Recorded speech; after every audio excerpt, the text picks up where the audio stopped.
Young niggas, it's time to stand up, stand up, stand up. Young niggas, it's time to stand up, stand up. Wake up, get up. Look, brothers, it's time to stand up, stand up. Wake up, get up. Young niggas, it's time to stand up, stand up. Wake up, get up, get up, get up. Stand up, stand up. Wake up, stand up. Young niggas, it's time to stand up. Waters. Understood? Yeah? Below the waters and also clearly within the things maybe subterranean, understood? Yeah? So the fact that you've been living in, or we have been living in somebody else's image and after somebody else's likeness, as we've expressed in this class, is against natural nature. Yeah, so you have natural nature and we have unnatural nature. Unnatural nature obviously is dealing with, as I say, in this society, those who are ruling, who were ruling under the previous moon cycle, understood their nature because, as we expressed last month, he was created out of a synthetic experiment, understood, so he was manufactured by a group of extraterrestrials that in the Nuwabian they refer to as the Kemetic or the Pleiadians, understood? Because he was manufactured, his nature is to produce manufactured things or synthetic things, understood? Whereas our ancestry relates back to natural nature and our ancestors, who the Egyptians refer to as the Parnafari. Understood? Where you get the English word nature from. Some say material, understood? It's where you get that word nature from. Look at the word nature, you see that you can hear that word nathar or natir in there. Understood? Yeah? And that's what's dealing with our ancestry, which in the hieroglyphics, which if we had time we would have gone through this in more details later. Yeah. So you see that their symbol in the Safuf script, falsely called by the Greeks hieroglyphics, is 3 flags, generally speaking. So when you see a single flag, then here it's showing you this is Nathar. Yeah, it's making that link to your ancestors insofar as the what one would say is your spiritual or etheric ancestry. Yeah. In the Nuwabian, they do separate it from your Salafu. Yeah, so you have your Nabab and you have the term Salafu, which is your blood relatives or your blood ancestry, which clearly is much closer to you because you're linked to them by blood. You're linked to the Parnafari by blood, but it would always be through your Salafu. This is why when someone is engaging with, you see a lot of organisations out there, they might say, okay, we big up Asar, yeah, or Osiris, or we big up Isis, or whatever the case may be. Well, insofar as, unless you've proven that Osiris or Isis actually exist, understood, then you might as well say Jesus. Or you might as well say Allah. If you haven't proven that those things exist. Yeah, but your physical ancestors, i.e. your great-mother, great-grandmother, or your great-great-grandmother, that you have proven existed. So the way to link back, understood, to those ancestors who lived thousands, if not hundreds of thousands, if not millions, if not billions of years ago, would always be through your family line. Understood? Yeah? Always be through your family line, particularly on your mother's side in that way. So here you see, as I say, the Nathar, but generally speaking, for Natharu, yeah, remember the U at the end, you know its plurality, you will see that with 3 flags. And if you look at those 3 flags together, understood, then you drew them up, you can see they look a bit like 3 nines. Yeah, again, you can see 9 as our sacred number. So Nathar, when you see that, you know it relates to our ancestry. If we get time, we may get into a little bit of this.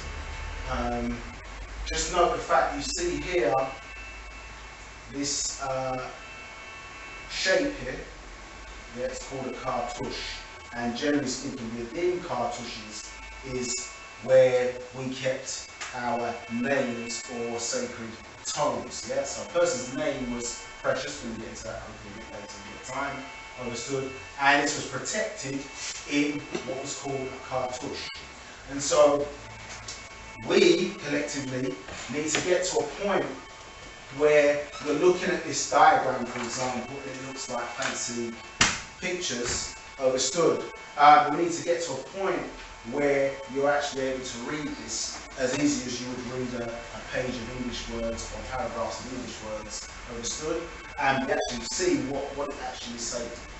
Yeah, what these things mean. Yeah, okay, you see here, for example, Khapreye holding a sun, or it looks like a scarab beetle holding a sun. Okay, what's that telling us? Do you understand? In terms of symbols. So, pictures tell 1,000 words, they say. So, clearly, when we're looking at these things, it's not that difficult, but the way you've been taught this doctrine or grasping certain things is you've been given piece by piece to uncover these mysteries. Because on these are codes about clearly the secrets of the universe, you know what I mean? The secrets of life, your resurrection, all these different things are encoded here to show you, as I say, how to not only survive now, but what happens in the hereafter, so to speak. Yeah.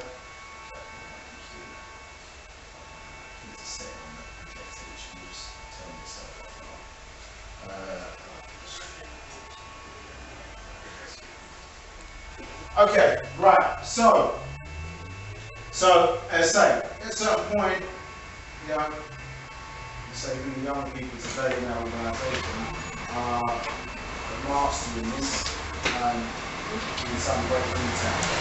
So we're shown through the language and other things how to pick this up. Yeah? It's really important in this day and time as part of our alignment. So here, again, you see once you're able to read some of these things, so if we move here, you see this term here, like in my name is Nabab, so it means master, understood, in terms of the bowl. It's bold at the bottom. Yeah, that term means master on the back.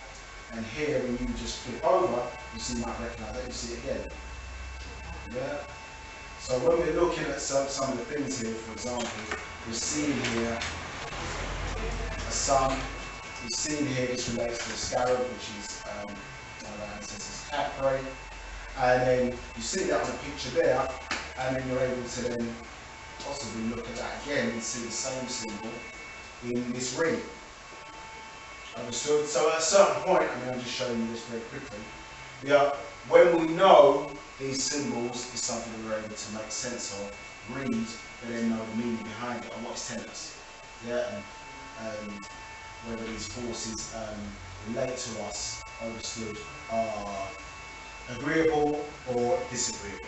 Yeah. So again, this particular ancestor took a nap. Amun, they falsely called Tutankhamun. Yeah, very important for us in this day and time in terms of knowing the story behind this particular ruler.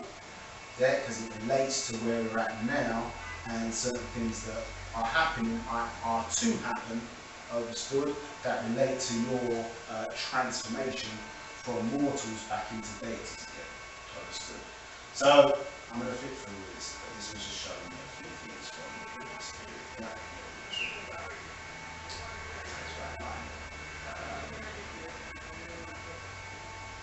Okay. Right, okay, so into to Nuwabian's vision then. Just got a few things to read today, so just trying to concentrate because it is a bit it's got some deep elements to it that we need to kind of work through and uncover. So when we say Tahuti, that many people have got different pronunciations of this being or individual's name. The Greeks referred to him as Hermes. The Romans, they said, use the term Thoth, where you get the word thought from. So different people have taken the character's name, or this individual's name, and then tried to take the greatness that he was responsible for, and then replicate a being in their culture, understood, who was mythological. Yeah, that being didn't actually exist, but they're taking the character's name and try to replicate it in their culture, which happens a lot based on some of your ancient ancestors, because they know how great the individual was. Well, they want a version of him in their story, understood, but don't want to acknowledge where the being really came from. You understand? So they create oftentimes deity forms in their culture, understood, who the real person who it's based on oftentimes is in ancient Africa, in terms of when they walk the planet and the physical area. So in verse 1, it's giving you a breakdown of who this being Fahuti is, understood, and he has certain terminology or titles there. So here, saying Egyptian Grand Hierophant, yeah, Parhanut, the high priest, yeah, the keeper of the secrets, yeah, keeper of the secrets. So in our culture, we kept secrets, and we keep secrets even today. Yeah, to keep the knowledge away from the fall. Understood? Yeah, so knowledge and information is always being protected. Understood? And here you see there are records of existence, yeah, and destiny. He is the keeper of time. Understood? So again, when we look at various systems that are in place that we find in nature today, yeah, understand that we had a certain way of doing things in our culture, and that's come from, understood, our ancient ancestors who we called upon the Pharaoh, which is outformation, started off out in outformational form, and comes here, understood, in the form of information. Yeah. So, it's named by the ancient Egyptians who date back before 10,500 years. Yeah. So that's what the ancient Tamarians called him. Understood? Doesn't mean that's his real name though. Hear how it's worded. Yeah? Named by the ancient Egyptians. Understood? So that's what they called him in their language, or that's what we called him in our language, in our tongue. Doesn't mean that was his tongue. Do you understand? Yeah? So again, when you're looking at people like, for example, when they say Asar or Osiris, yeah, what you've got to wonder also is that the person's name, or is that the being's job title? Yeah, when you think about these things, because people are using certain terminology in this day and time, and the way they're using it, like that's the person's name. Understood? When in actuality, as you can see there, if we're reading between the lines, in the first, reading between the lines there, it's telling you here, that's what they named him. So, again, that's just showing you, even in what he's being known as to the masses of the world, there's a form of protection in there. Understood? There's a form of protection in there. Yeah? Because he's saying to you that's what he was named by. Doesn't say what that was his name. Understood? Yeah? So we'll make it a bit plainer as it goes on. So, for us, let's say he was from Lower Egypt, or what they call in Lower Egypt today.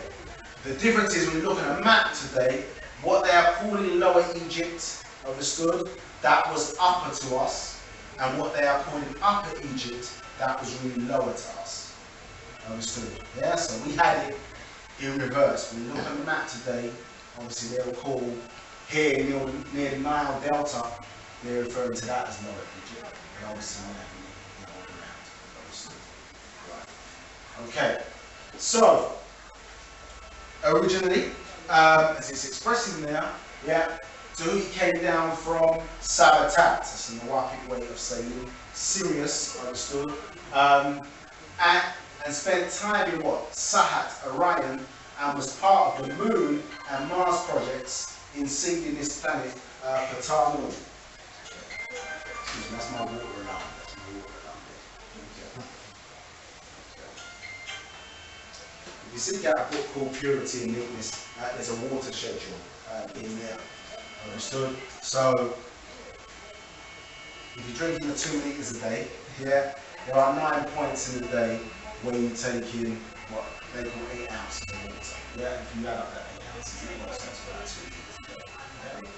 Yeah. And what it is, the timing, it syncs with the tides of the planet. Understood?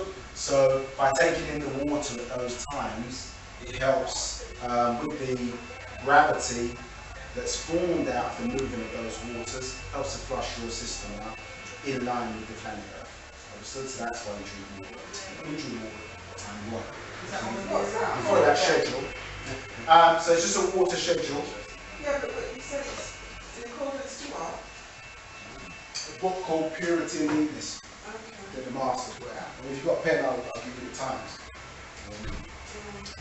Is that all year round then? Yeah, all the time. All the time. Yeah, absolutely.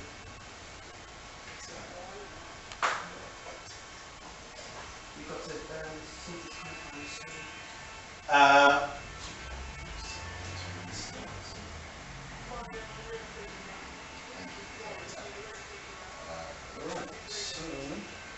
purity and neatness. Yeah, purity. I'll give you the times. Yeah. So 9 in the morning, 9:30, yeah, 12, 1 o'clock in the afternoon, 1:30, 3 o'clock in the afternoon, 5 o'clock in the afternoon, and then 8 o'clock. Yeah, so 9, 9:30, 12, 1 o'clock, yeah, 1:30, 3 o'clock, 5 o'clock, and 8 o'clock. Yeah. Obviously, when you're up in the morning, first thing you should do is drink. Yeah, or brush your teeth. That's good as well. Yeah, and drink water. Yeah, whatever. Yeah. Some people will squeeze a little bit of lemon in it, whatever the case may be, just to get your blood flowing. Understood? Yeah, but let's say if you drink it at those times, it's designed as so to work with the planet, and so your natural kind of the motion of the movement of the water, obviously through. So the tides, the natural tides, will work with your own system, and the water is then used as to flush impurities out of your system. Is that the same principle regardless of where you live on the earth? I'm thinking if you live in the Caribbean where it's hot all the time, you're drinking more? So what I'm saying is you don't have to drink all those times exclusively, but it's good to drink in with those times, understood, just to get your body used to that pattern. Yeah? I'm always getting at least 8 ounces minimum. So, but yeah, so you can overdrink. You can overdrink as well. So just keep that regular routine. That would be a minimum of 2 litres if you follow that. Drinking an 8-ounce glass of water, yeah, each time you would have your 2 litres. Yeah, at least. But clearly if you're exercising, yeah, it's hot. And then sometimes what happens as well, a lot of the things that we eat, let's go off subject, some of the things that we eat dehydrate us. So therefore, you might need to compensate. Like you drink fruit juice, for example, or you drink a glass of fruit juice. That can dehydrate. Understood? And this is why I think one of the things that the master expressed was that, like drinking a lot of fruit, for example, in that context, to make your bones brittle. Make your bones brittle. And one of the reasons for that is because clearly your body's extracting a lot more water needed if you're absorbing things that need water to break them down. Understood? Yeah. So when you think about it, when a person drinks a glass of fruit juice, you should only really, the science of it is, you should only really drink as much juice in the glass or whatever the container is that you would eat of that fruit naturally. So if, when you pick up the innocent and say, oh, this was made with, 60 grapes for, you know what I mean, bananas, 10 apples.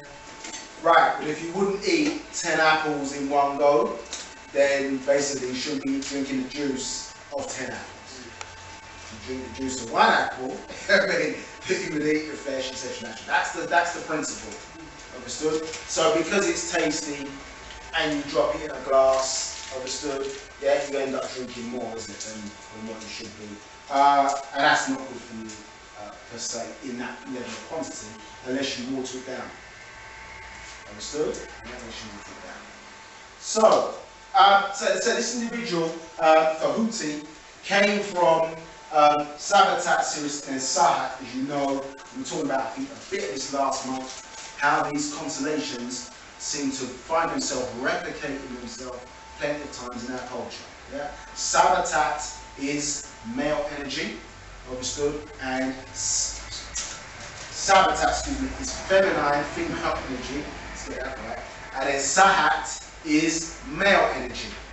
Understood. Both of them, you see them aligned with the pyramid in Giza. When you shift the side profile, understood, the pyramid, you will see the King's chamber, for example, pointing to the Orion star constellation, and then they say that the Queen's chamber is pointing to Sirius. But then on the other side, interesting enough, yeah, so you've got two tunnels, isn't it? Or, yeah, and they come and they meet in the middle, in the chamber. Understood? Yeah, where's the other chamber pointing to on this side? Where's that pointing to? Anybody know? That's pointing to Draco. Yes. It's pointing to the Draco star constellation. Understood? Yes? You do your research, find out. The picture I showed you. Yeah? But it's pointing to Draco. So think about it, you've got a chamber, male energy, got a chamber, female energy. Understood? Yeah, so there are two kind of tunnels, yeah, coming out of the pyramid, yeah, arced or aligned with these star constellations, and they meet in a chamber. Yeah, feminine, boom, it meets in a chamber. Understood? So that's telling us a certain story, yeah, about us, who we are, how we got here, how we will leave here. Understood? Now, it's no coincidence. When I say no coincidence, this is because I'm speaking English. When you say no coincidence, what they really say in English, it means it is a coincidence. When they say it's no coincidence, there's no coincidence that happens. It's bad English, isn't it? Because really, it is a coincidence. It is two incidents that are linked together. Understood? Yeah. So when you look at Draco, Draco looks like a snake or a seaman. Yeah? So in that, when you look at these things, know that your ancestors, everything they did, how the person standing, what they were wearing, you understand? What colour it was painted in, etc. If you're looking at something, everything has a meaning. Yeah? And if you think of it in that context, you will start your mind to ask the questions and think to yourself, why? Why? Why? Why? Yeah, task your subconscious brain to start figuring these things out. Understood? So as it's expressing here, was part of the Moon and the Mars projects, which relate to what? The seeding of the planet Earth. Now, many projects that relate to here. The Rainbow Project, something else called the Moon Project. Understood? All of them relate to how life, the Dolphin Project is another one. They all relate to how life came here on what they call the planet Earth, which you refer to as the planet Tar Moon. Understood?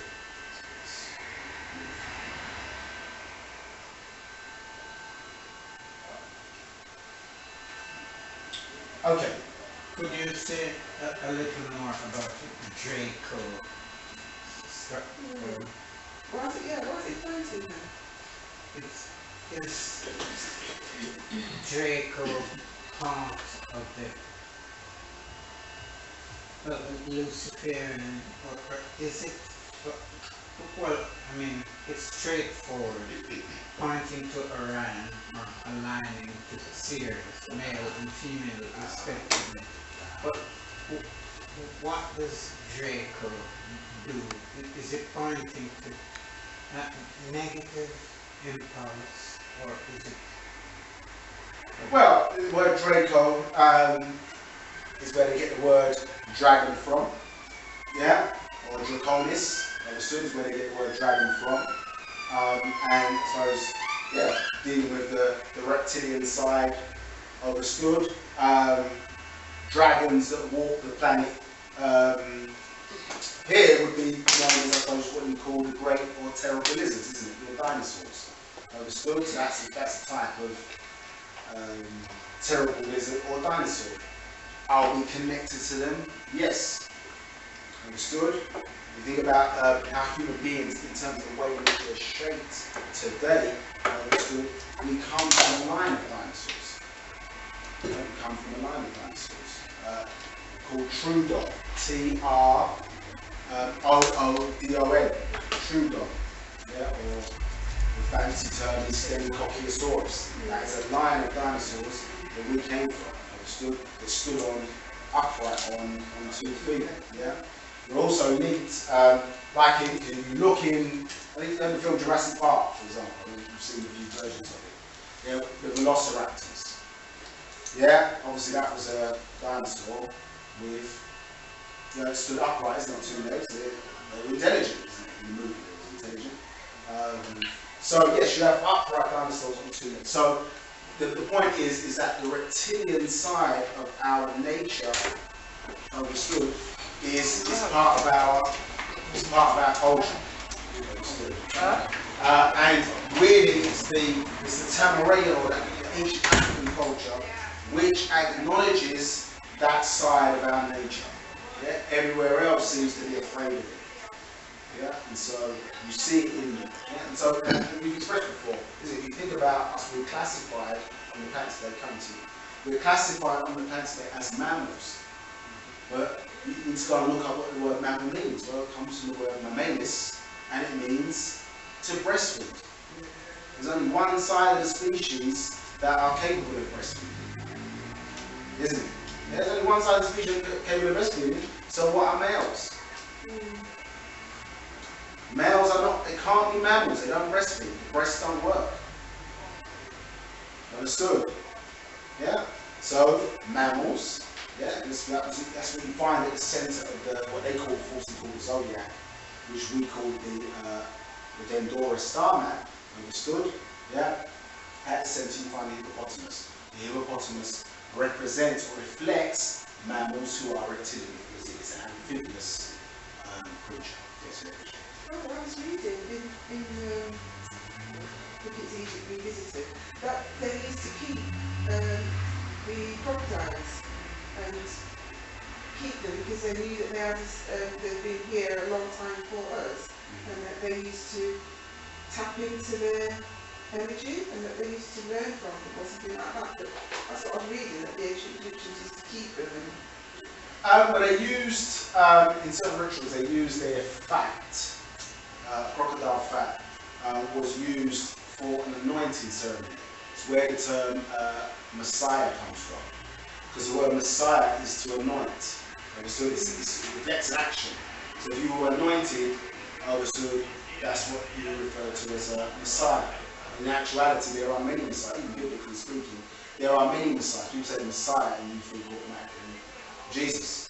But actually there were many Messiahs, because the word Messiah is really the word, or Mashiach is the term of anointing somebody, obviously in a particular fact. In ancient Egypt, it was with crocodile fat, made a person anointed. Crocodile oil.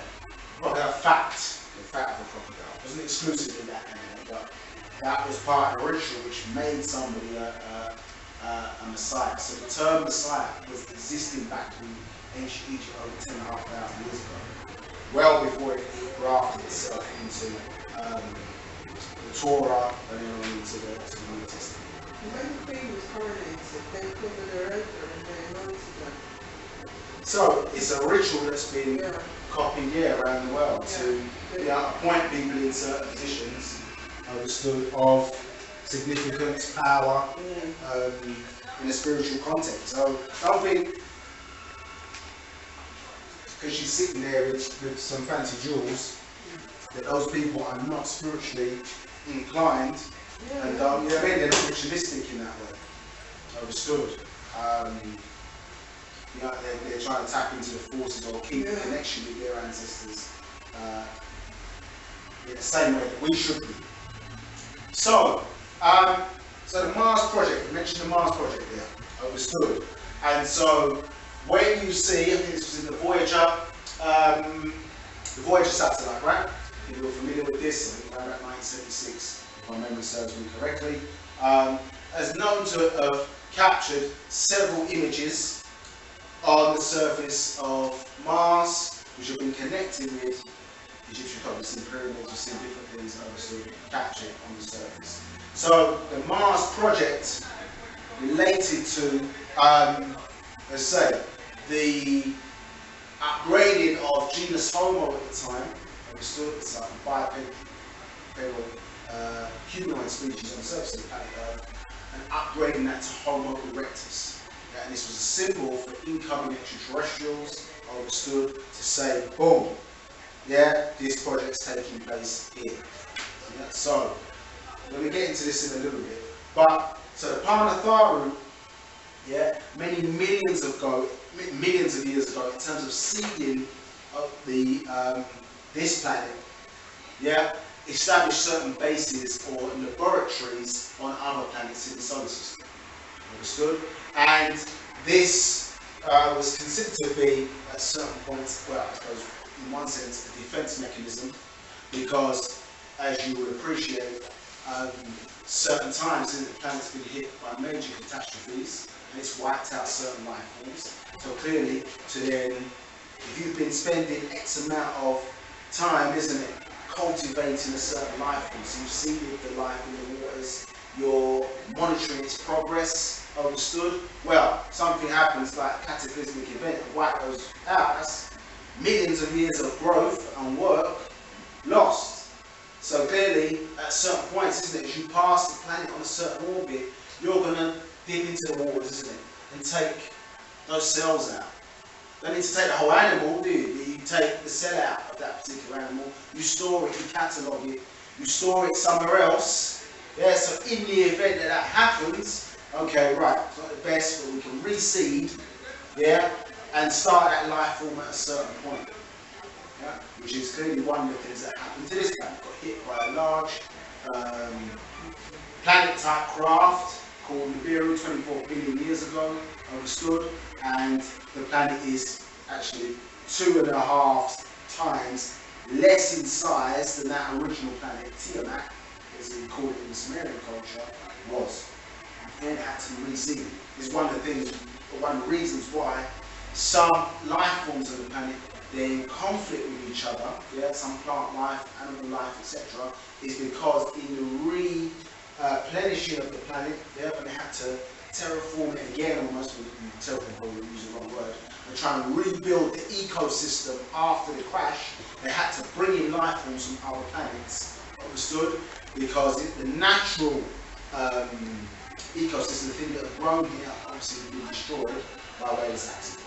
Yeah? So Mars project is one of the projects that relates to the seeding of life here on the planet Earth. Now, there's a book here somewhere around the place called Anunnaki and the Bible. So we talked about the Anunnaki last month, yeah, insofar as we were referencing them, remember, as those flesh-eating deities or flesh-eating extraterrestrials, understood, whose food source was the Pleiadians, yeah, the Parkama'u, understood, and how the Pleiadians or Parkama'u wanted to create a being in their image and after their likeness, called the Adamites, who later on became the Canaanites, yeah, biblically speaking, understood, to replace themselves as the food source.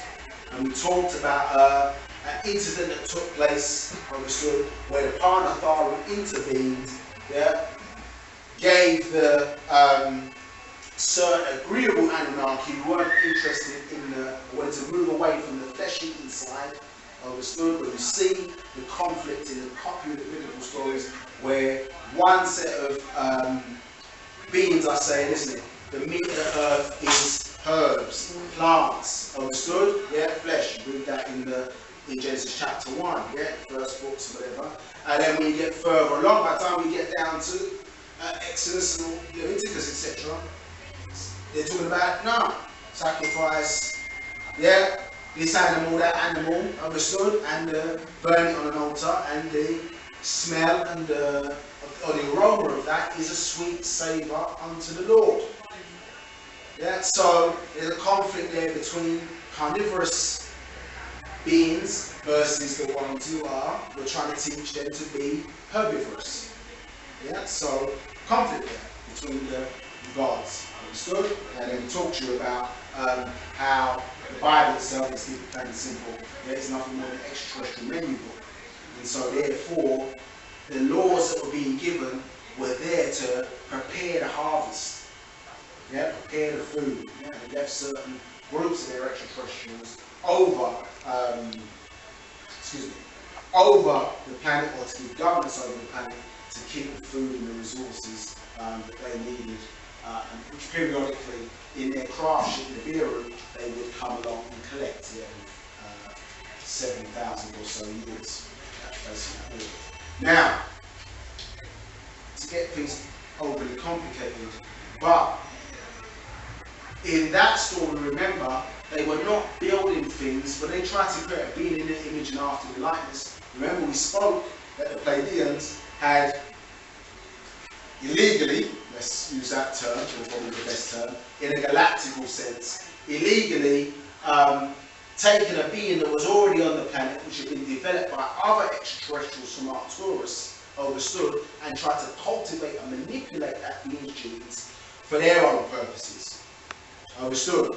So, what you've got to appreciate is that there are various different races and sub-races on the planet Earth today.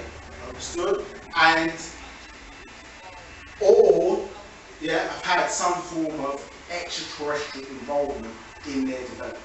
Yeah, by different groups of extraterrestrials over hundreds of thousands, if not millions of years. Understood? But there are rules in place, like there are rules in place on this planet, governing territory. So you can't just rock up, you can't just rock up, understood, land on the planet and just do what you want.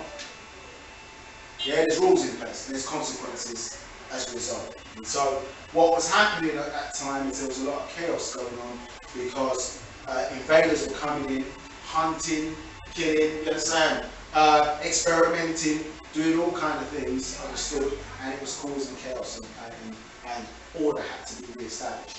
But this group of beings called the Anunnaki, understood, which are one of the groups of beings who are being referenced as the deities of the Bible, who are nothing more than extraterrestrials, understood. They have their own ancestry and story, understood, which interconnects with this solar system. Yeah?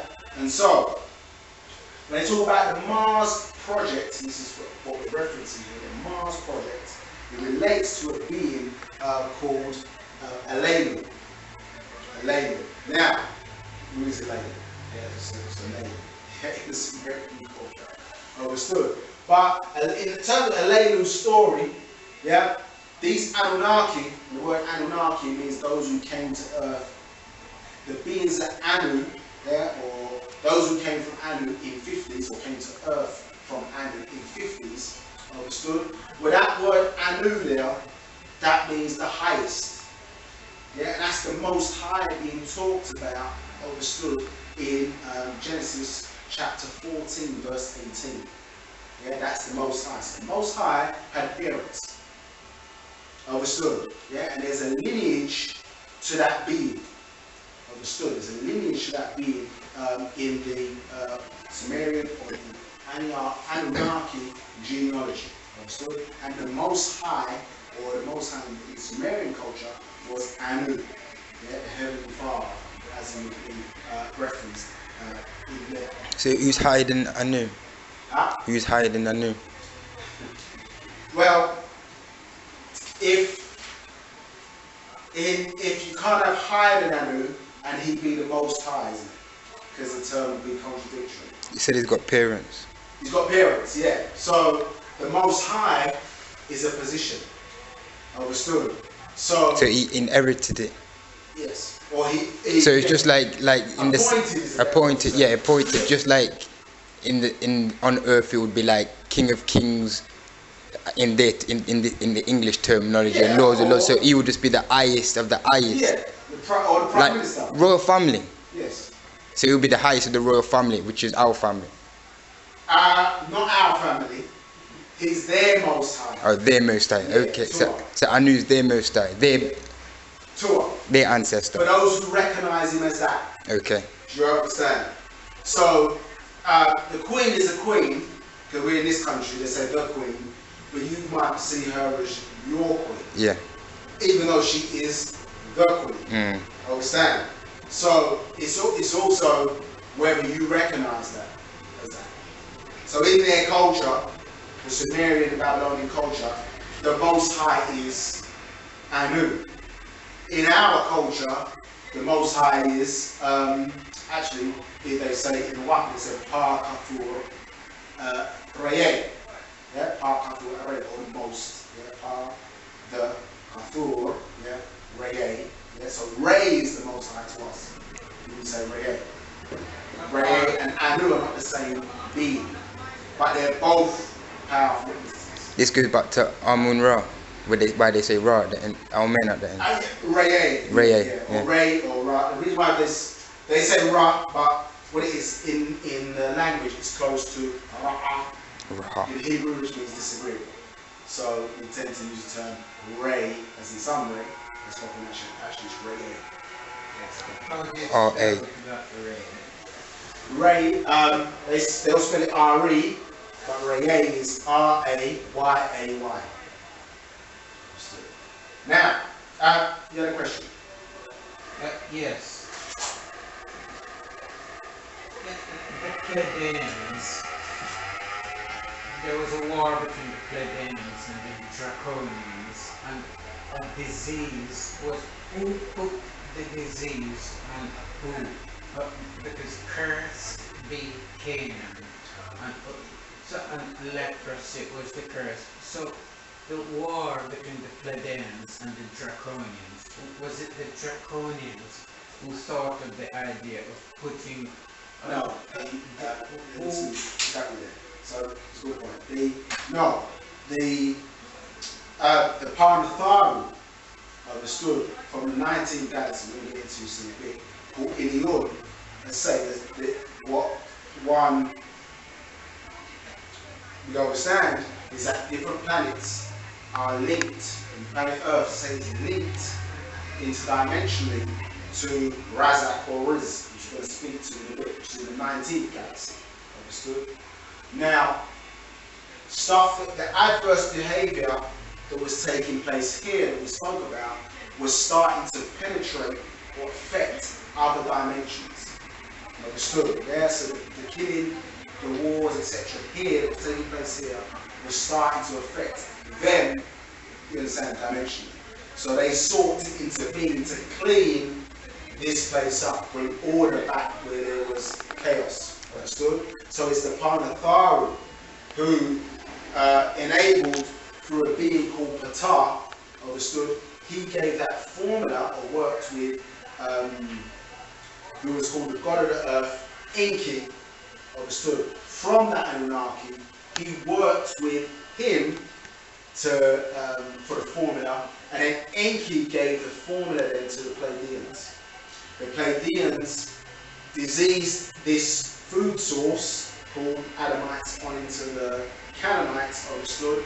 And so therefore, when the Draconians took the harvest, yeah, that disease food killed many of them off, or beings who were hunted here and kidnapping that species for whatever purpose, food, resources, or whatever, they also got killed. So the disease food. So that came from our ancient ancestors. The Parnatharu. Yeah, they gave it to Ptah of ancient Egypt, who then gave or worked with Enki to put the disease in the mitochondrial DNA. They hid it in the mitochondrial DNA. We spoke about that last month. so that then it wouldn't be detectable by normal scans, but they would be able to trigger it, not to get it too complicated, they would be able to trigger it from, because in mitochondria, you can program things in there that could be triggered by beings who are not necessarily on the same dimension that the being exists. So it can be triggered outside of the dimension that they may be existing. Because you're talking about beings who are got highly sophisticated technology. You place a disease in the food and they scan for it, they're going to find it. Understood? But if you place something in there which is there, but it's existing between worlds, it's hidden there, but then can be triggered at a certain point in the DNA to cause that disease, understood? Then this is what Enki and Tar work together to perfect, understood? So within the Anunnaki, you had agreeable reptilians in there, and obviously you had the disagreeable ones who maintained that flesh eating, but not only the flesh eating, remember, they were absorbing energy from the evil or adverse acts that these beings were carrying out. It wasn't just enough to just be flesh, they had to be on that negative vibration. Understood? So it's the draconians that was carrying out all of the evil. Well, evil from our perspective, yeah, I mean evil from our perspective, yes, they were hunting human beings as food on the planet Earth. And so, and again, remember, you think about the dinosaurs used to eat human beings and that was part of their food source. Yeah, until they got wiped out, or until wiped out. Until, beings that were looking to control the evolution of man on the planet caused a meteorite, or was perceived to be a meteorite strike, some 70 million, 250,000 years ago, to wipe them out. So the Patharu, it is... Parnathar. The Parnathar is on the agreeable side. It's like... They're agreeable to us. Yeah. Yeah, that's our spiritual family. Yeah. Our God. Yes. Oh, Well, and Qatar is agreeable to us. Yeah, that's one of our ancestors, yeah. So the question is, well, why did we create a devil? Because that's the question. People ask, why did God create the devil? It's one of the questions, isn't it? I think it was even important. Yeah, why did God create the devil? It's a book about extraterrestrials. In putting the food source and using the genes. Yeah, the concept, that's the backstory. You know, why did you create the devil? And the thing is, it's still relevant to today. Because the traits of living in their image and after their likeness, it was designed to kill off people who exhibited that trait. So today, when we're mixed in with them, we're in that society, what do we find ourselves doing? Gluttony. You understand? Yeah? That's one of the traits. Being over lustful, that's one of the traits. Yeah? Not getting enough sleep, which causes mental illness. That's one of the traits. Yeah? So all the things that we find ourselves, or is biblically kind of classified as living in the image of the beast, these are all traits that they placed in these beings which were symptoms, let's say, of that disease or the or leprosy. So therefore, anybody who then mixed in, partook of, understood, would then be killed off at a certain point because they would be reflecting the draconian attributes or traits, understood, yeah, which it was designed to wipe them out. Yeah, so call it genetic warfare, yeah, those types of things.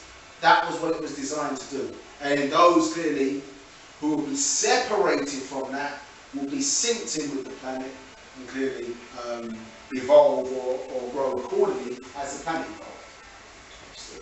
Now, back to where we were. So, how is Elena relevant? Well, let's just look at this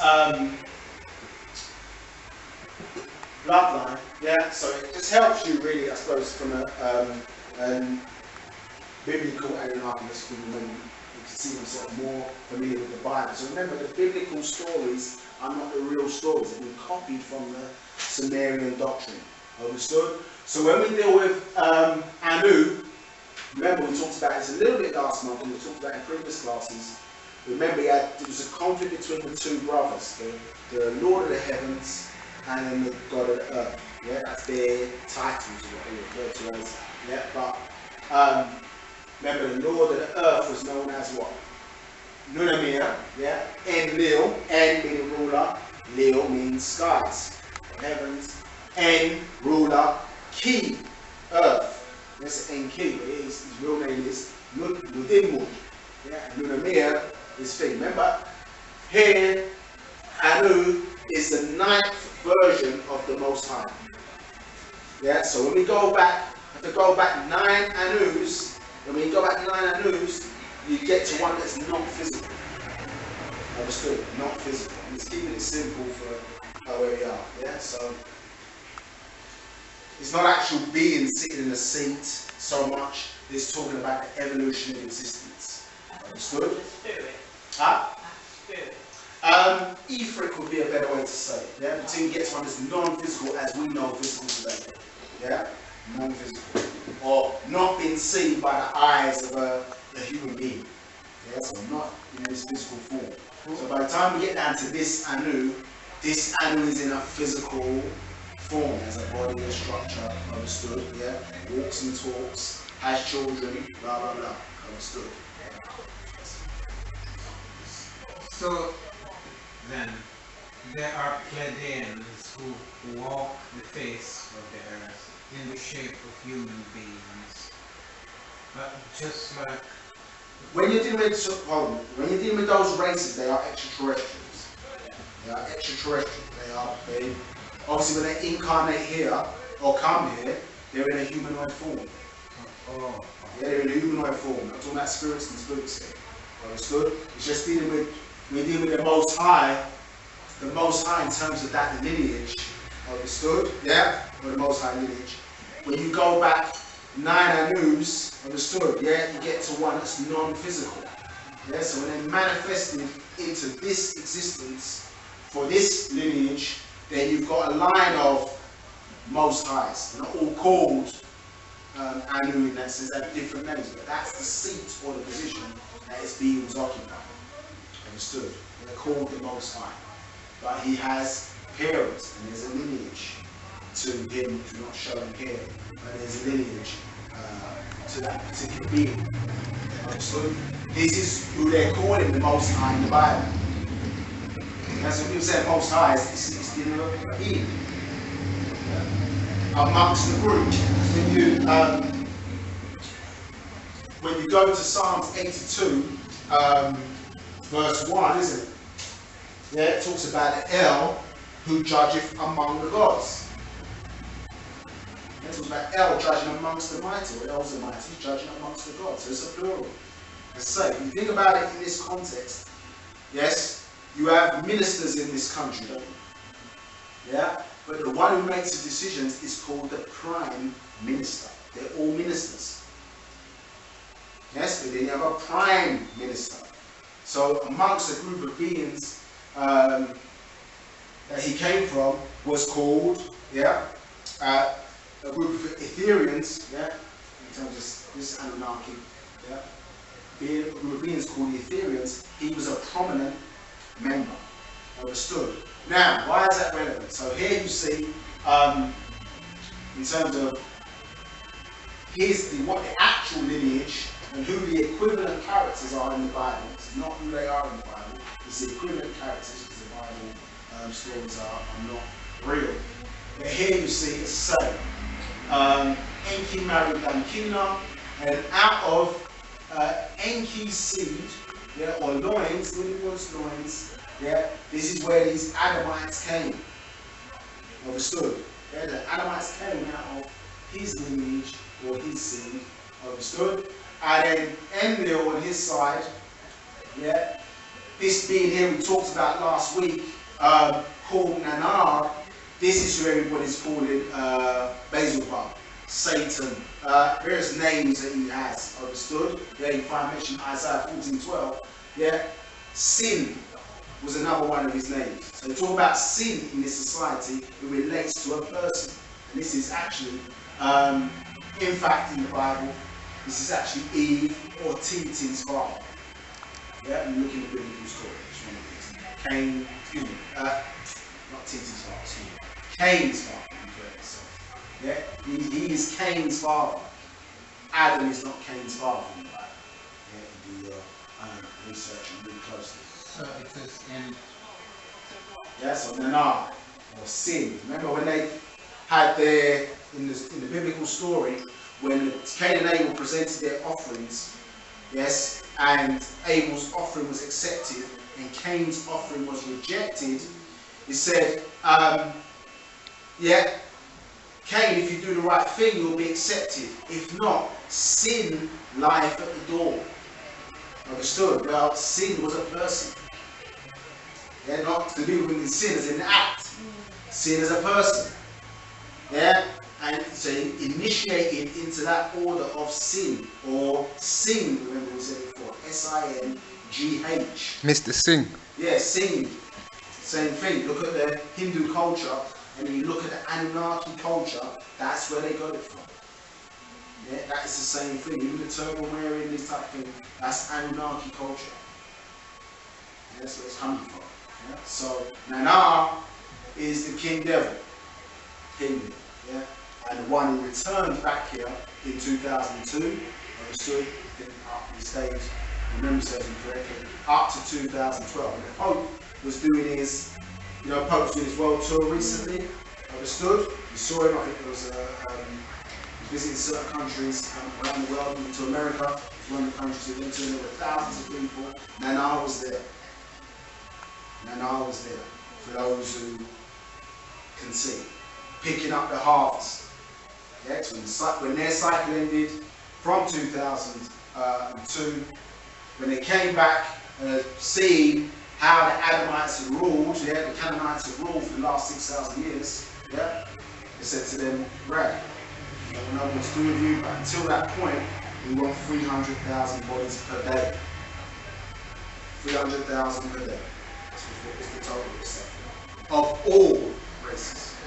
That's why there's kidnapping and various things going on across the planet today. Some people think, oh, 300,000 a day, it's a lot, but it is a lot. But how many babies are born? Yeah, if you tapped it on Google or whatever, you say, well, how many human beings are born? They will tell you, isn't it? A baby's born every 12 seconds or something like that, or 6 seconds. So when you look at it from a certain perspective, yes, actually, it's probably not that much. It is a lot. Don't get me wrong, 300,000 is a lot. But if you looked at it in terms of the world population, and how many babies are being born, how many people are dying, how many people go missing, yeah, across the world, then it's probably not as much. Yeah, out of a population of 6 going into 7 billion. Understood? He said, remember, everything is food and resources. Yeah, and we've shown you it in enough television programs, movies, understood, what you got to think of where they get the idea of that. And vampires as well. Vampires. Yeah, absolutely. Absolutely. It's part of the traits. So, as I say, Anu. Now, why is this important? Well, Alelu understood Anu was the ruler of this planet craft ship called Nibiru, which some of you are familiar with. Revelation chapter 21, they talk about the crystal city. That is a type of Nibiru. Yeah, planet type craft ship. Huge in size, but Nibiru is also the name of the fleet as well. So there are many Nibirus. But Anu is the, as I say, the ruler of this planet and craft ship. It's the most high, yeah, ruler of what they consider to be the balanced universes, but he resides on this planet craft ship called Nibiru. And Alelu understood part of the same or similar lineage. Alelu's lineage here. So here you see Anshargal and Kishargal. That was also part of the royal family, but prior to Anu taking power. So this is where Alelu comes in, and you see his daughter here, Damkina, yeah, or Ninki. Now look at, if you go back, you see who, look, Damkina is married to Enki. Yes, let's make the story plain. So, this Alelu, yeah, as he's explaining here, yeah, he sought to overthrow and usurp the throne. Yeah, so he sought the throne and was ruling, yeah, Nibiru for a certain period of time. So he tried to take a coup. Yeah, so he wasn't the one in power, but he sought to take power. Yeah, and caused a war. Understood? Now, so Anu and him fought. Elenu was defeated. Understood? But the damage that that war caused to Nibiru, understood, meant that they needed vast quantities of gold and other minerals to repair, understood, the shield that kept Nibiru obviously safe from solar forces. Now, Elenu was, because of the war and the damage that it caused, he was to be executed by, which was punishable by death. Understood? For the coup. So what he sought to do when Anu was restored back to the throne and sought to, execute Elenu, he fled from Nibiru and came here to earth. Who's that meant to be? Lucifer, they call Lucifer. Who, Elenu? He could be considered that in certain stories, because Lucifer did a similar thing. Understood? Yes, he could be considered that equivalent of that in certain stories. Depending on how you look at it. Also, other characters can also occupy that as well. Yes. So Nibiru was destroyed then? Nibiru wasn't destroyed, it was damaged. Yeah, and so, I say this planet-sized craft, in order to protect Nibiru, again, they needed, excuse me, gold and other minerals. The thing about gold is that gold can be stretched out, as you know. Good conductor as well. Yeah, absolutely. But it also is what sometimes, if you do some research into the space shuttles, as I say, repair this shield, which Elenu is advancement to power, destroyed, yeah, or damaged the shield, which created a big hole in the atmosphere. Understood? Now, let's say he came to the planet Earth, yeah, and resided in what we would call the Middle and South America today. Understood? And then set up certain bases there.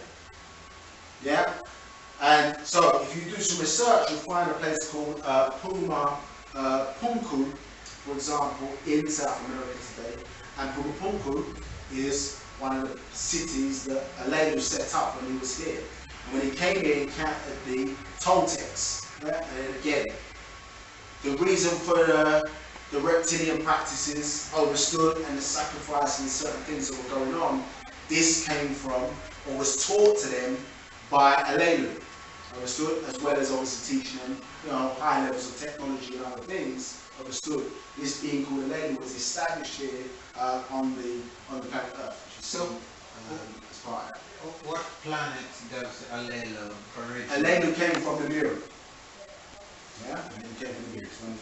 When we say Anunnaki, it's not that when we say Anunnaki, remember, those Anunnaki were Draconians. Yeah, the word Anunnaki is not really the name of the beings, it's talking about the event. Yeah, those who came from Anu to Earth in 50s. So they picked up the name Anunnaki because of the event. Yeah, but to classify them, when you say Anunnaki, they're obviously the same species of people. That Anunnaki is more the event rather than the actual beings. But all of them, Anu, etc., you would say Anunnaki, that Anunnaki is an event. Yeah, if you're really looking at it in terms of proper meaning. Now, so he had established himself or ran from, maybe it's Exodus to the planet Earth, understood, from Nibiru, and whilst they were looking for him, they didn't find him. Until the point when Enki came here, understood, and was part of the terraforming of the planet that we talked about last week, or not terraforming the planet, the terraforming of that region of the planet, Mesopotamia, that we spoke about last week, and is what you find, isn't it, in Genesis chapter 1, it talks about the Spirit of God moving across the surface of the waters. When it talks about the Spirit of God, that was Enki. In his etheric form, moving across the face of the waters, and they terraformed a part of the planet, what we know today as Mesopotamia, Iraq, that region. Understood? It wasn't the whole of the planet Earth. They terraformed that region. So when he came here, understood, and came back and decided to establish a base here. Yeah, in his travels across the planet, he found Alelu in South America. Understood? Yeah? But at that time, when Alelu saw him, Alelu said, "Nah, bro, keep it, you know what I mean? Keep it nice." Yeah, because he was being hunted. He said, "Look, I found gold on this planet." Because remember, they came here for gold. Yeah, as you find in Genesis chapter 2, where they're talking about, and God said there's gold and bdellium and there is onyx, etc. So Alelu had found gold. When you think about the whole, even about the stories in South America, it's all about, isn't it, cities of gold, yeah, the search for gold that Europeans were looking for.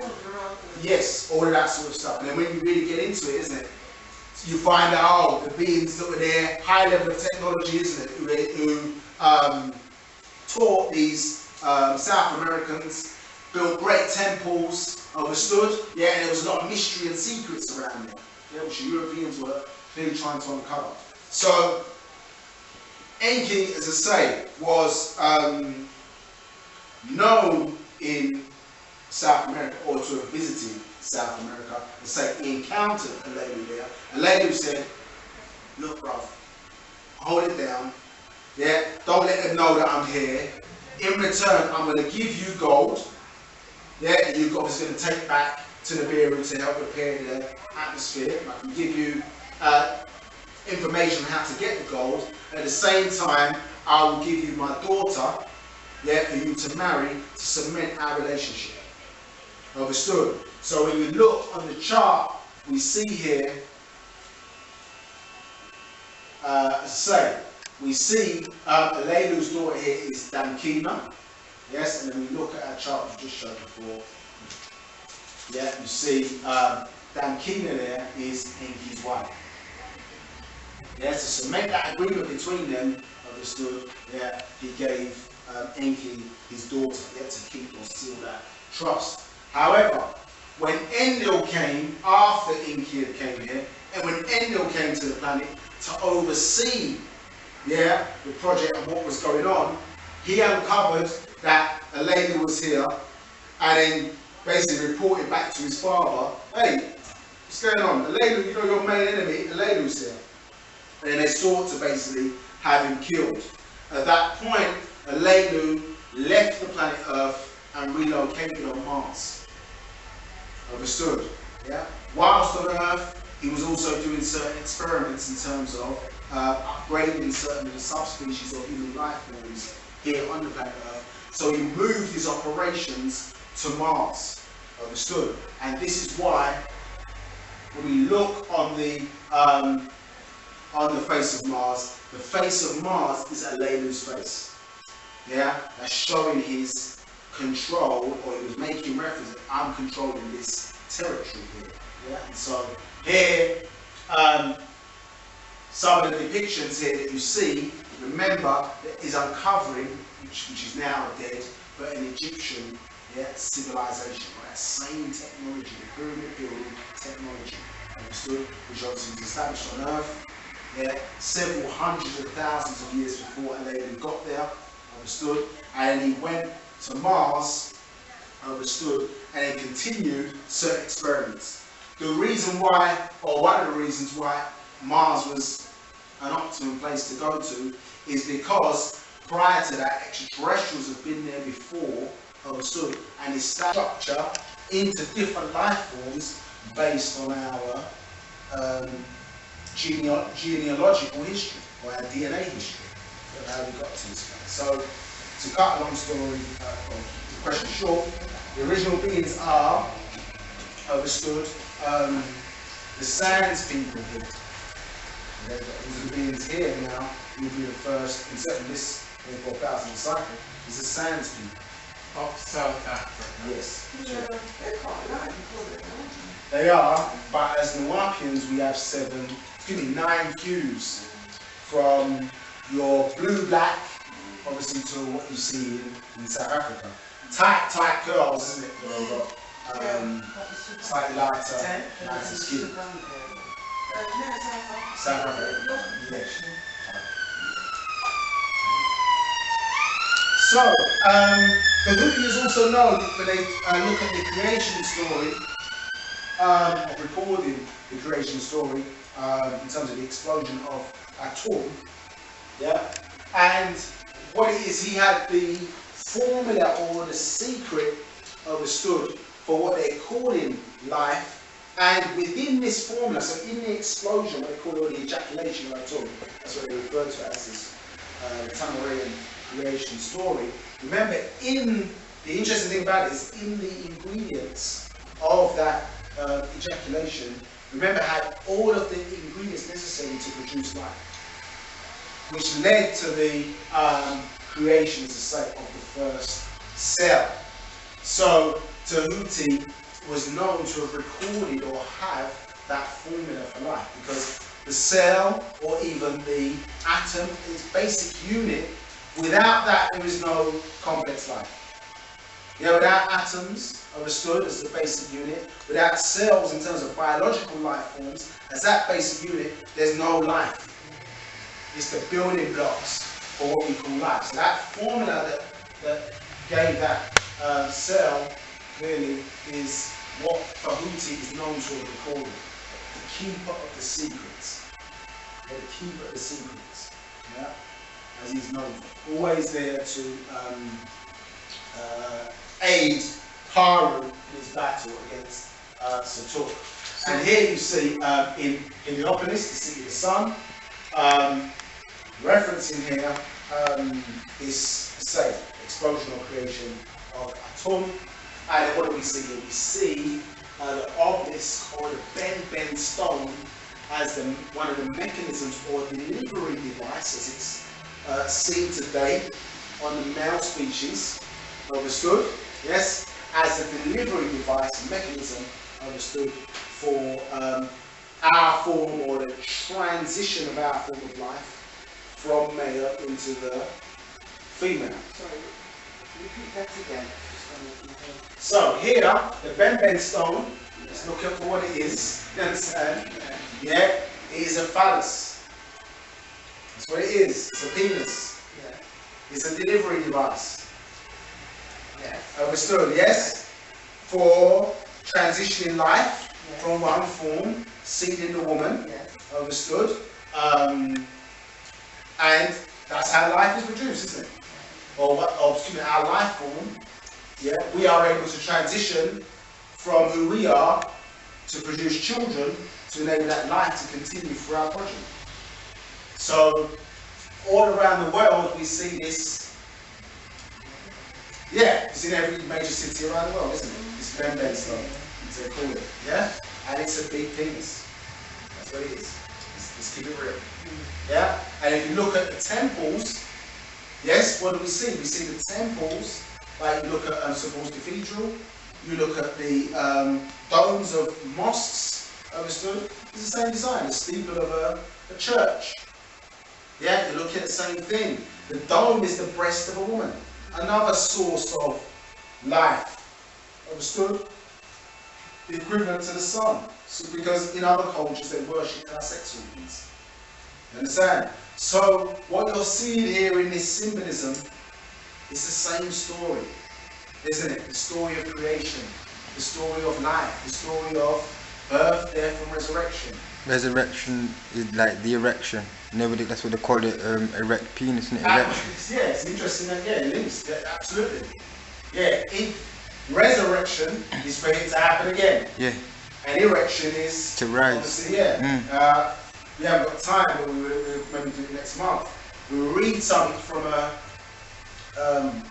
certain master secret over there, which it makes, because when you're looking at the birth and death of sons in particular, one of the last stages before a son burns out is it gets to the iron stage, or a lot of the mass of the sun is converted to iron before it reaches its last stage of explosion.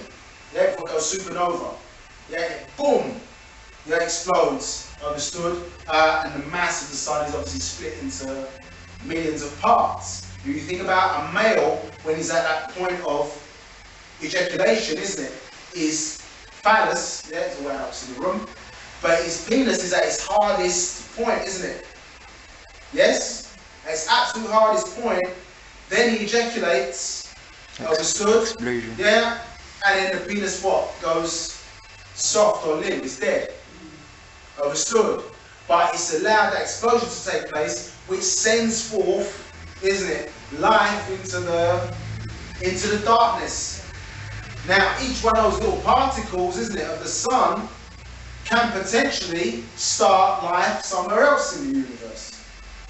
Isn't it? Yeah? Because all of our planets in our solar systems, trust me, they are the result of suns that have previously gone supernova. Yeah? Or have been planets that have transformed, understood, into suns. Yeah? So this, all these stories which you're being given here, remember, as above, so below. So it's starting off here, we're reflecting almost a terrestrial representation of that. And Tahuti was the recorder of these events, or known to be the recorder of these events. Okay, so we'll just finish this slide and we'll call it a day.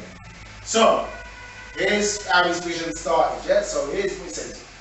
One day, Tahuti, while walking in the desert, in a desolate site, gave himself over to rest, prayer, and meditation. Following secret instructions of the temple, he gradually released his Ifrit being, which is a non-physical you. Ether is before the lightest atom hydrogen, yeah? So he's the energy part of himself, yeah? Understood. Therefore, once he released his this action freed his higher consciousness from bondage of his khat, bodily senses. Thus he released his divine nature, which revealed to him the mysteries of the transcendental spheres, that are the spheres above the material plane. Right. Understood? So this is how his vision started. Yeah?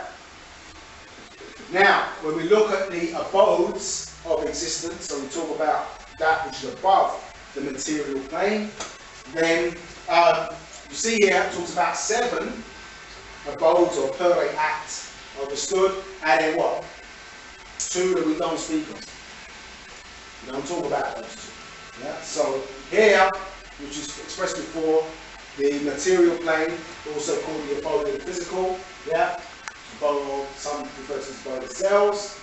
That moves on to the plane of force, also known as the abode of life, is where things like the weather and that is controlled from. Understood? Then we go to the spiritual abode, or what they call the vital abode. For every physical atom, there is a equivalent or etheric counterpart. Yeah? You would call it the blueprint. You understand? Yeah? And then when we get to the 4th plane, then we're dealing with the abode of light, some say the astral plane, or the abode of the mental. This is a mental plane at 4, which is what we're trying to break, because we're trapped in person, place, and things. We're trying to get back to the mental plane of 4. All of them, remember, exist here and now.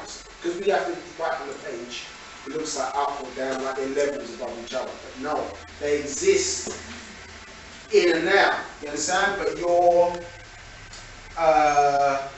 endocrinal glandular system, understood, means that, especially as you as Africans, black people, so to speak, understood, because of your melanin, it allows you to interact or vibrate in sync with all of the 9 abodes. Some races who don't have the same apparatus with you can only go up to certain levels. Yeah, Caucasians 5, males, women 6, understand? Certain races, like the Mongoloids, they can reach up to 7, Hindus, 8, so on and so on. But you up to can transpose or vibrate across all of those abodes, because you have the particles from those abodes within you. Yeah, which renders you different to the others. So we go truth, plane of divine truth, divine reality. As you know, there's a difference between truth and reality. Yeah. So Jesus might be considered to be the son of Mary, understood, according to the Bible. That is true. Outside of that book, is it reality though? not until they find the bones, etc., and all that sort of stuff. So there's a difference between truth and reality. Yes, so truth can be according to a certain book or a certain environment, but is it absolute? Is it real? Like, does it exist in all places throughout the universe? You understand, in that regard. So truth and reality is two different things. Understood? And this is very important because things can be true according to one thing, but it's not actually real. So you're always seeking reality. Always seeking reality. Yeah, this is why things change. One of the first things about reality, or one of the first facts, is things change. As you can guarantee that. First reality is things change. Reality is subjective as well, isn't it? Because everybody's, like you said, everybody vibrates at a different level. So even in this dimension, as where we are now, not everybody's on the same vibration. That's why we're in this. That is true. It's not reality though. That's true. Because obviously what you're looking at is you may be looking at the truth of me according to you. Your perception of it, isn't it? You understand? But are you looking at the reality of me? No, I'm looking at an interpretation. Like me looking at you, I'm looking at an interpretation of you. Yeah. I'm not looking at the real you. But you're right. But to get to the real you, if you see the real me, you have to strip away those layers. Yeah. So you're right in the different dimensions. Those layers are, you know what I mean, my physical body is going to be vibrating on this level. Understood? But the thing that's regulating my heartbeat and all of that kind of stuff now, that's on a, you know what I mean, that's on a different level now. You understand? It's being controlled by these things. So from our perception of who and what we are, we're dealing with one level. But it's not the reality of who we are. We have to keep stepping back until you get to the very essence. Once you get to that essence, you see it for what it is. Yeah, and they do that in the Matrix, don't they? To some degree, yeah. Absolutely. Although, as I say, from the master's perspective, remember I was explaining to you before, he said he was on the side of the agents, not on the side of Neo. Yes, that's what he said. I'm on the side of the agents, because he made some speech about human beings messing up, and they go some of them mess up the environment and all that kind of stuff. Oh, yeah. So, yeah, it's true. Yeah. I mean, it's true. So, here you see Kawanat, existence. So between these 2 points of existence, life, or birth, and death, we exist as 9 principles. Us as new boys on the garden, there were 9 principles. Oftentimes when you engage in certain spiritual practice, when you go and study martial arts, whatever, they're always talking about 7. Yes? Because the people who taught that science, they only have 7 chakras. Yeah, or arushats, we say, yeah, or energy points. They don't know about the 9, the 2 hidden ones. Understood? So here you see these 9 principles: the who, your oversoul, some say the mental, the which just talked about there, the etheric being, the energy part of the person, the etheric being, the ba'ah, yeah, the soul, the ka'ah, the spirit. So all life forms here, So all humanoids here have and ka'ah. Not all have ba'ah. So the Caucasian doesn't have ba'ah, doesn't have soul. They have and ka'ah, spirit. So a person can have life, understood, but do they have the apparatus to extend beyond this level of existence? No. Not unless you have the ba'ah, soul. You have to have the soul. We came from soul. So what do they have?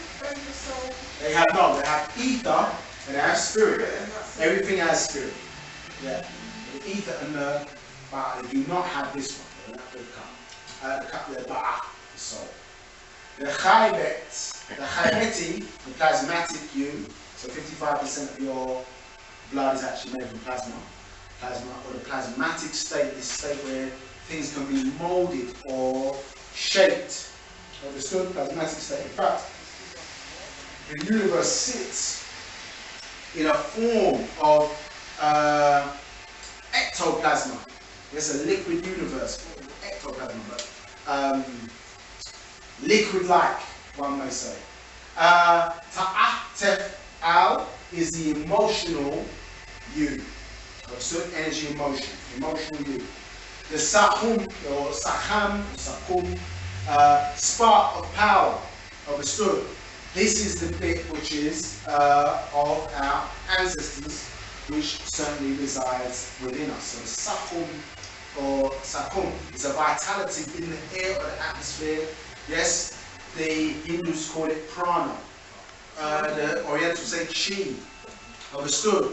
But this is Sakum. Or second. Yes, second. In proper pronunciation, Sakum or Saham. Understood? Which you can process, but you also produce. This is why Caucasians like to get so close up in your face. Yeah, up in your thing, because what happens is you're breathing out this Sakum, what the suns produce. Yeah, your internal sun is producing this Sakum, their spark of life. So it empowers them, because you have a solar plexus, understood. They have the apparatus, but it's not lit. So we refer to it as a lunar plexus. And they say their body temperature vibrates a couple of degrees lower than ours, because evidence of blackness is burning. Understood? So because he's not processing air properly, yes, this is why he's not burning black. Understood? Not burning black. Yeah, because that's black carbon, you understand, C6. Yeah, when things burn, they turn black. Understood? Yes? So he's not processing air properly, and I think we said this before. You think about when you've got a plaster and you take the oxygen away from your skin and you remove the plaster, the first thing you see, you lose your colour. Yeah, same thing when you go under the water, right? When you go under the water, you're not processing oxygen in the same way. Understood? What happens? You come out red. You know what I mean? I'm light skinned for once in my life. You know what I mean? Come out of the water, your colour's gone, isn't it? Until you start to breathe, you know what I mean? Get all sun rays, oxygen, bang, yeah? Your skin, you know what I mean? It starts to blacken or darken up. Same like when babies come out of the womb. They've been in water, isn't it, for however many months. They generally tend to be lighter, yes? They start to breathe in that air, take in some of that sakum, understood? Yeah? Fires, energizes them up, understood? So this is vital. And the sperm that makes it, understood? The sperm that makes it, so out of the normal ejaculation of a man, which is 777,777,777 sperm, only one of them is carrying this spark. Yeah, and that's obviously all of us who beat all the other sperm, isn't it, to make it to the ovum or the egg. So it's predestined to make it. It's predestined to make it. You were predestined to make it, to beat out all the other sperm now. So it's the first, and for some of you, the only race that you've ever won in your life. You know what I mean? So yeah, the gold medal was you've been born here. You're in here. Yeah? And then Lamasat is your senses. Understood? Which in reality you don't have 5 senses. It's only one sense. Yeah? Which is the sense of touch or perception. Yeah, the sense of perception. Yeah, because the reason why I said one, right? Because you know what I mean, for your tongue or taste, isn't it? It's particles touching your tongue, isn't it? To taste. For your ears, you to hear, sound waves are touching your inner eardrum, you understand? To enable you to hear, so again it's touch. Yeah, nose, same thing. You're smelling certain particles, it's the sense of touch. To touch is to touch. To see, you understand? Yeah, it's light particles, usually electromagnetic spectrum. It's particles bouncing back onto the retina. So all of it is touch. Even thought is particles. You understand? So it's all touch, or what one might argue say is perception. Yeah, and coming back to perception. So we'll pick this up next month to go through some of these. So in the back in Sacred Ash, to get to what Tahuti was visualizing, because what he saw.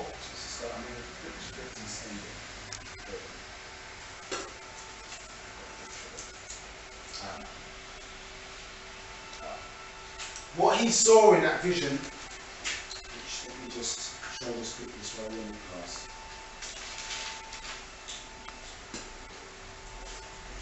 What he saw in the vision, to start with, understood, was a dragon.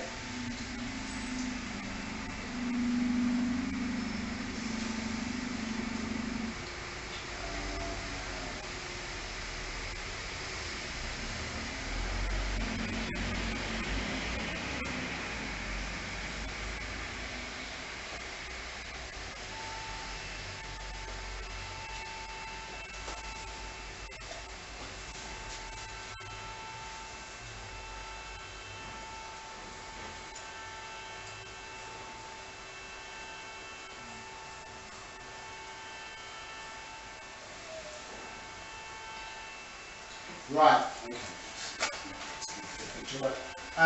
What he saw in the vision, yeah, was a dragon. He said, "Where can we saw a dragon? Just talking about dragons, being negative or evil." But he saw a dragon. Understand? And that dragon was the Nafar Asar. Yeah, the Nafar Asar. So we're going to get into why it was a dragon. You understand? Why it was a dragon. And why he saw it as that, as a dragon. Yeah? So one of the things we have to note, or you note today at least, is that that is not the being's name at all costs. Yeah? Because clearly, if it's misused by beings not of your culture, they're from them. You understand? Unless you can read these, you won't even know it's from them. You understand? And he's got other names. The person's Ach.